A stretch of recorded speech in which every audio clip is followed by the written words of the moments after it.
एक छोटे से खेत में एक जवान लड़का और उसके दादा मिट्टी खोद रहे थे। वे मिट्टी को पलट रहे थे, उसकी गांठों को तोड़ रहे थे ताकि मिट्टी उस वर्ष की बुआई के लिए अच्छे से तैयार हो सके। उस काम में काफी मेहनत थी, लेकिन उनके सभी प्रयास एक अच्छी फसल प्राप्त करने के लिए आवश्यक थी। बूढ़ा आदमी अपने 70 की उम्र में भी अच्छी तरह से कड़ी मेहनत कर रहा था। हाँ, थकान से वो काफी हद तक हाँफ रहा था। हर प्रहार के जोर से उसके माथे से पसीना टपकता था, लेकिन फिर भी वह शिकायत नहीं करता था। उसका पोता, जो महज 17 साल का था, तंदुरुस्त और ताकतवर, वह मिट्टी को पलटने और गांठों को तोड़ने में लगती मेहनत और ताकत के लिए कोसता। फिर वहां खड़े होकर वह हाँफता और थोड़ी देर के लिए रुक जाता। थोड़ा आराम करने के बाद एक बार फिर से काम शुरू करने से पहले शिकायत करता। थोड़ी देर बाद युवा पोता देखता है कि उसके दादाजी ने जितना काम कर जमीन को तैयार किया, वो खुदने की तैयारी की जमीन से बहुत ज्यादा है।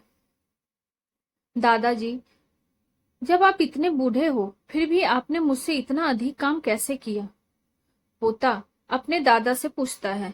दादाजी ने उसे जो जवाब दिया, उसकी उसे उम्मीद नहीं थी।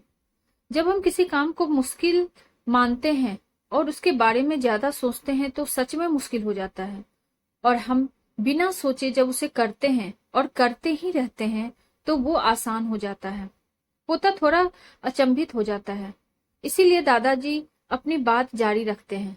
जब हम अपना समय यह सोचने में बिताते हैं कि कोई काम कितना कठिन है और अभी कितना सारा बाकी है, तब हमारा मन बहाने बनाने में लगता है। इन सभी चीजों के बारे में सोचना, अपने स्वयं के विचारों के बवंडर में फंसना ही उस काम को हमारे लिए बहुत ज्यादा कठिन बना देता है। इसीलिए समझदारी इसी में है कि वास्तविक रूप से पहली बार में शारीरिक कार्य किया जाए।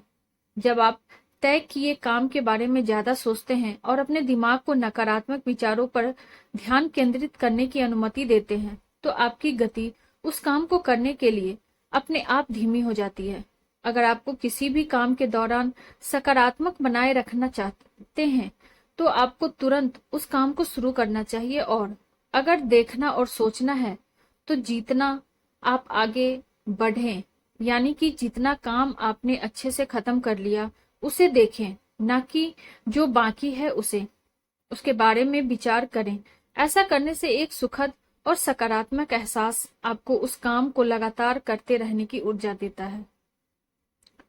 दोस्तों, आपको हमारी ये कहानी कैसी लगी, हमें कमेंट बॉक्स में जरूर बताइए। कहानी अच्छी लगी हो और ऐसे ही ढेर सारी कहानियों के लिए वीडियो को लाइक, शेयर और चैनल को सब्सक्राइब करना न भूलें। Thank you.